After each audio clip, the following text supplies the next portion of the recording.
Assalamualaikum warahmatullahi wabarakatuh. Nama saya Muhammad Raihan dari kelas 12 6. Di sini saya akan membuat video tentang materi evolusi. Jadi pertama-tama dimulai dari pengertian terlebih dahulu. Evolusi adalah proses perubahan bertahap pada sifat-sifat terwariskan suatu populasi organisme dari suatu generasi ke generasi berikutnya. Dalam konteks biologi ini, evolusi mencakup perubahan struktur tubuh makhluk hidup yang berlangsung secara perlahan-lahan dalam waktu yang sangat lama. Konsep ini muncul berdasarkan hasil penelitian dan pengamatan di dalam bumi terhadap persamaan dan perbedaan dalam struktur dan fungsi berbagai organisme yang ada, yang salah satunya itu dipelopori oleh Charles Darwin. Evolusi terjadi melalui beberapa mekanisme utama yang terbagi menjadi 3. Yang pertama itu variasi genetik, perubahan pada gen yang dapat terjadi akibat mutasi atau rekombinasi gen saat reproduksi, menghasilkan variasi dalam populasi. Yang kedua, seleksi alam, proses di mana individu dengan sifat menguntungkan memiliki peluang lebih besar untuk bertahan hidup dan bereproduksi, sehingga sifat tersebut menjadi lebih umum dalam populasi.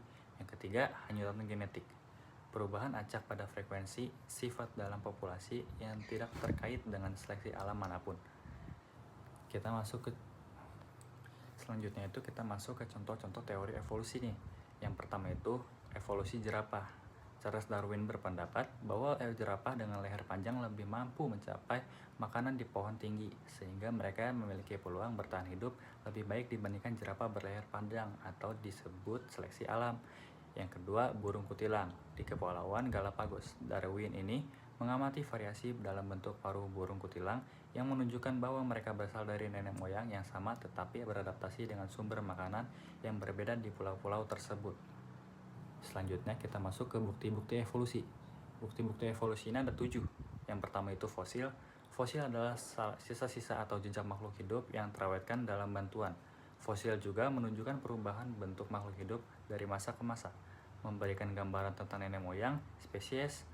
Contohnya itu adalah fosil kuda yang menunjukkan evolusi bertahap dari nenek moyang kuda modern.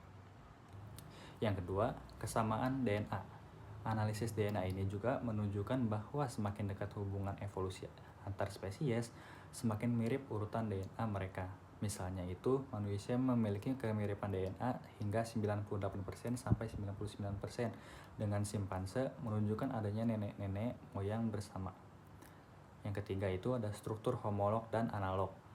Yang pertama itu homologi, struktur tubuh yang mirip pada spesies berbeda karena berasal dari nenek moyang yang sama meskipun fungsinya berbeda. Contohnya itu adalah sayap kelelawar dan tangan manusia.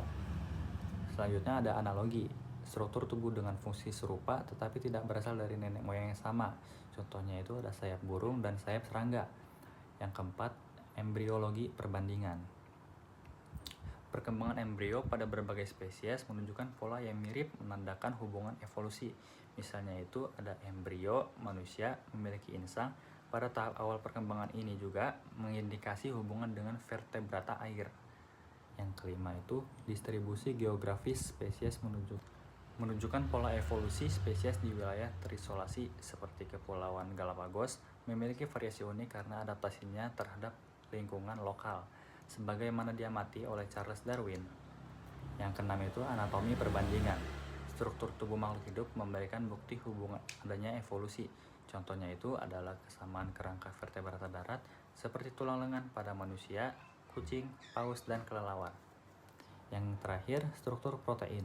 Kesamaan dalam struktur protein ini seperti insulin pada mamalia menunjukkan hubungan evolusi karena berasal dari nenek moyang yang sama. Yang tadi yang saya jelaskan itu bukti-bukti ini mendukung teori evolusi dan menjelaskan sebagaimana spesies berubah dan beradaptasi seiring waktu melalui mekanisme seperti seleksi alam dan mutasi genetik.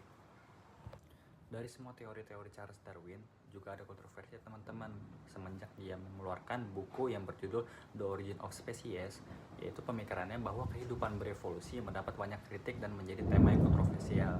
Namun kontroversi ini pada umumnya berkisar pada implikasi teori evolusi di bidang filsafat, sosial, dan agama. Di dalam komunitas ilmuwan, fakta bahwa organisme berevolusi telah diterima secara luas dan tidak mendapat tantangan apapun. Walaupun demikian juga, evolusi masih menjadi konsep yang diperdebatkan oleh beberapa kelompok agama. Manakala berbagai kelompok agama berusaha menyambungkan ajaran mereka dengan teori evolusi melalui berbagai konsep evolusi teistik. terdapat banyak pendukung ciptanisme yang percaya bahwa evolusi berkontradiksi dengan mitos pencipta yang ditemukan pada ajaran agama mereka. Seperti yang sudah diprediksi oleh Darwin, implikasi yang paling kontroversial adalah asal-usul manusia. Di beberapa negara ini, terutama dari Amerika Serikat, pertentangan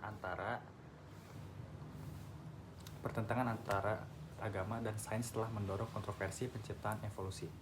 Konflik keagamaan yang berfokus pada politik dan pendidikan. Bidang-bidang sains lainnya seperti kosmologi dan ilmu bumi juga bertentangan dengan interpretasi literal banyak teks keagamaan. Biologi evolusioner mendapatkan oposisi yang lebih signifikan. Beberapa contoh-contoh tak beralasan yang disosialisasikan dengan teori evolusi adalah buku Darwin yang berjudul Darwinisme Sosial. Istilah yang diberikan kepada teori mutualisme ini yang dikembangkan oleh Herbert Spencer mengenai sintasan yang terbugar atau disebut survival of the fittest dalam masyarakat, dan oleh lainnya mengklaim bahwa kesenjangan sosial, rasisme, dan imperialisme oleh karena itu dibenarkan. Namun, pemikiran-pemikiran ini berkontradiksi dengan pandangan Darwin itu sendiri. Dari ilmuwan beserta filsuf kontemporer menganggap pemikiran ini bukanlah amanat dari teori evolusi maupun didukung oleh data-datanya si Darwin ini. Jadi itu saja yang dapat saya sampaikan. Terima kasih. Jika ada kata-kata yang kurang ataupun berlebihan, mohon dimaafkan. Terima kasih. Wassalamualaikum warahmatullahi wabarakatuh.